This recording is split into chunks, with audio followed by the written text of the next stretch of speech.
China தேசத்துல இருந்து ஒரு ஊழியக்காரர் வந்திருந்தார். நார்த் கொரியால போய் மிஷனரி ஒர்க் பண்ணிருக்கிறார். நார்த் கொரியா எப்படி தெரியுமா? பைபிள் உன் கையில இருக்குது, நீ வந்து பிரேயர் பண்றன்னு தெரிஞ்சிட்டா உன்னை மட்டும் கொல்ல மாட்டாங்க, மொத்த குடும்பத்தையும் கொன்றுவான். அத்தனை பேர் செத்து இருக்காங்க நார்த் கொரியால. ஆனா நார்த் கொரியால இப்ப எழுப்புதல் வந்து கொண்டு இருக்கிறது. அவர் சொல்றாரு, எழுப்புதல் குறிக்கப்பட்ட தமிழ்நாட்டுல எழுப்புதல் எங்கே? எங்கப்பா தோமா உங்களுக்கு ரத்தம் சின்னார், எழுப்புதல் எங்க போச்சு? கேள்வி கேட்கறாங்க. என்ன பதில் சொல்றது அவர்கிட்ட? நம்ம அங்க வந்திருந்த ஊழியக்காரெல்லாம் பார்த்து கேட்கிற, பிரதர் உங்க வாழ்க்கையில உங்களுக்கு பிடிச்சது என்னது சாப்பாடு அப்படின்னு கேட்டார். அப்ப நம்மளுக்கு பிடிச்சது பிரியாணி தானே? இல்ல நிறைய பேருக்கு பிரியாணி பிடிக்கும்ல.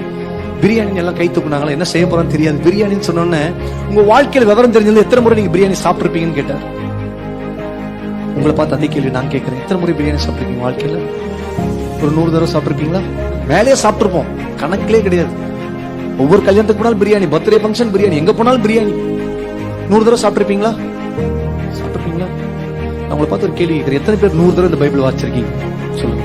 சரி 50 தடவை வாச்சவங்க, சரி 25 தடவை வாச்சவங்க, 10 தடவை வாச்சவங்க,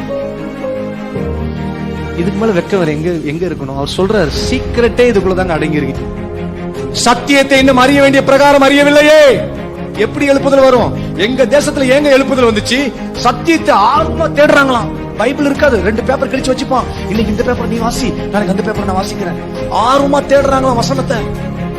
ஆனா பைபிள் 120 ரூபாய் கிடைச்சா கொடுத்தா கிடைக்குது. நம்ம தேசத்துல இந்த பைபிள், வீட்டுக்கு ஒரு பைபிள், 5 பைபிள் 6 பைபிள் வச்சிருக்கிறோம். எத்தனை பேர் அந்த ஆர்வமா இந்த சத்தியத்தை தேட முடியுது? முடியல. அவங்க வசனத்தை எந்த அளவுக்கு தேடுறாங்க தெரியுமா?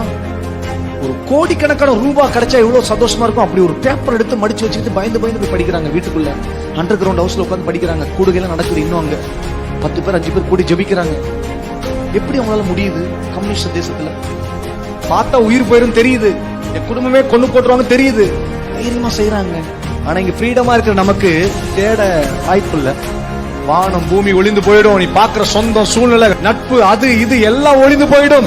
தேவனுடைய வார்த்தையானாலும் வார்த்தையின் எழுத்தாகிலும் எழுத்தின் உறுப்பாகிலும் ஒளிந்து போகாது என்று மெய்யாகவே சொல்லுகிறேன் சொல்லி எழுதி கொடுத்த இந்த வார்த்தையை கேட்டு கேட்டு கேட்டு கேட்டு கேட்டு இன்னும் உணர்வில்லாதவர்களா இருப்போமானால் வரும் கோபத்திற்கு நாம் எப்படி தப்பித்துக் கொள்வோம்?